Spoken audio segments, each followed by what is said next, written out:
మీరు అక్కడ హాస్టల్స్ ఉన్నాయి, ఇండియన్ హాస్టల్స్ ఉన్నాయి, ఇండియన్ ఫుడ్ ఉంది.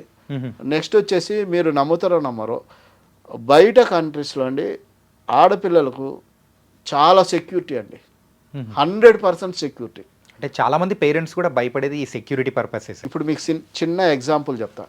ఇప్పుడు నాతోటి స్టూడెంట్స్ వస్తారు కదా సార్, వాళ్ళు మన హైదరాబాద్లో ఎయిర్పోర్ట్ లోపలికి వచ్చినాక ఈవెన్ వాళ్ళు ఏదైనా తిన్నప్పుడు, చాక్లెట్ ఏదైనా తిన్నప్పుడు బయట పడేస్తాడు అట్లా. ఆ ఎయిర్పోర్ట్ నుంచే, ఎయిర్పోర్ట్ లోపల వచ్చిన దగ్గర నుంచే వాడు ఏదన్నా స్టూడెంట్ ఏదన్నా తిన్నాడు అనుకోండి, అది జోబులో పెట్టుకొని వెళ్ళి డస్ట్బిన్లోనే వేస్తాడు. ఓకే. తర్వాత అక్కడ రూల్స్ చాలా కఠినంగా ఉంటాయి. అందువల్ల ఆడపిల్లల విషయం ఎవ్వరూ పోరు, ఆడపిల్లల జోలికి ఎవరూ పోరు. ఓకే. రూల్స్ చాలా స్ట్రిక్ట్గా ఉంటాయి.